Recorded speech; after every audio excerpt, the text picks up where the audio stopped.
break. My name is Mark Philip Anwale. I'm here this morning like one leper to come and give God the glory. This journey started March 29th, 2017. A decision I took as a result of anger in me. At the end of the day, I found myself in prison. I spent 4 years awaiting trial. Within the 4 years, it was going up, down.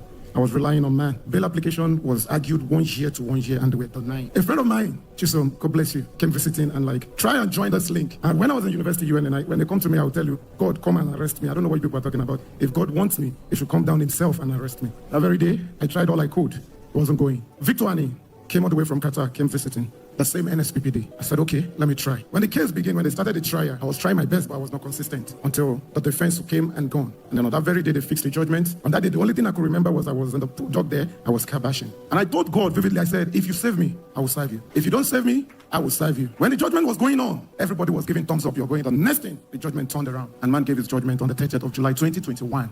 Death sentence, death by hanging. That was then. That was the judgment of man. I was not serious then, so the judgment came the way it was.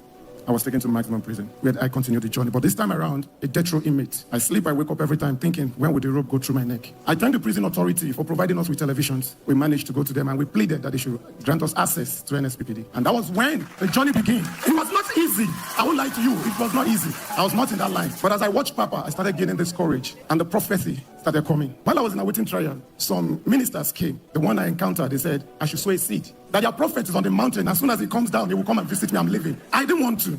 But when the pressure was much, I had no option.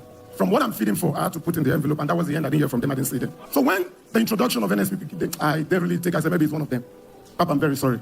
But when I started praying. 2023 night, the Passover, it was a noiseful environment to the point that my fellow inmates said, I'm disturbing, I'm making noise. But I didn't stop.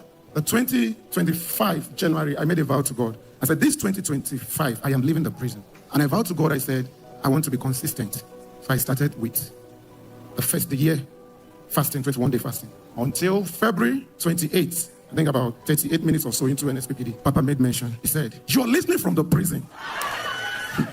Now let the hand of God bring you out by mercy. I don't know. The Lord said to me, you are listening to this from the prison. I don't know where you are, but let the God of mercy, let the God of mercy, let the God of mercy stretch for this hand and deliver you. I remember in January, Papa said, write what you want. And I wrote. I said before 28th, or even that very 20th, I said 28th of May being my son's birthday. We appeal, I've had the first sitting. Because what actually gave me the courage to go for appeal was my consistency in NSPPD. And I saw the way the testimonies are coming up. I said, no, I have to testify. So I wrote, I said, this second sitting, they will go. The justices are one has domestic accident, they will not sit. The state cancer did not come. The case keep rolling for 3 years plus. And I said, no, this year, I am going on. I said, God, I wrote it 2nd of May. Papa mentioned